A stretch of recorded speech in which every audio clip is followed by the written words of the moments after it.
السلام علیکم ناظرین، آپ دیکھ رہے ہیں الرٹ پاکستان۔ تو جیسا کہ ناظرین آپ جانتے تھے، آج لاہور ہائی کورٹ میں حافظ سعد حسین رضوی صاحب کے کیس کی سماعت تھی، تو اسی حوالے سے ناظرین آپ کو اہم ترین اپڈیٹ سے آگاہ کرتے چلیں۔ ویڈیو شروع کرنے سے پہلے آپ سے درخواست ہے کہ چینل کو سبسکرائب کر لیں اور ویڈیو کو لائک ضرور کریں۔ تو ناظرین آپ جانتے ہیں لاہور ہائی کورٹ میں آج حافظ سعد حسین رضوی صاحب کے کیس کی سماعت تھی، تو سماعت کل کے لیے ملتوی کر دی گئی ہے۔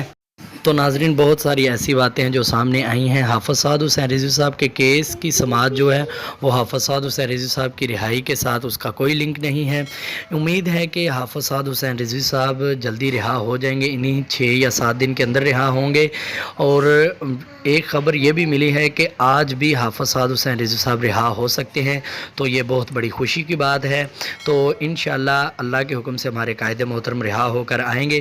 اور آپ سوشل میڈیا پہ دیکھ بھی رہے ہیں کس طرح عمران خان کی پارٹی کے جو لوگ کافی قریبی ہیں وہ ابھی تک تحریک لبیک یا رسول اللہ صلی اللہ علیہ وسلم کو نقصان پہنچانا چاہ رہی ہیں۔ تو آپ دیکھ رہے ہیں سارا معاملات سوشل میڈیا پہ ہو رہا ہے، تو کس طرح فرانس کے سفیر کو نکالنے کے حوالے سے پروپیگنڈا کھڑا ہو رہا ہے۔ تو انشاءاللہ 5 تاریخ کو تمام عاشقان رسول الرٹ رہیں اور اس سفیر کو نکالنے کے لیے ٹویٹر ٹرینڈ پہ ہمارا ساتھ دیں۔ اللہ پاک صاحب کا حامی و ناصر ہو اور آپ سب کو اللہ پاک سلامت رکھے۔ اللہ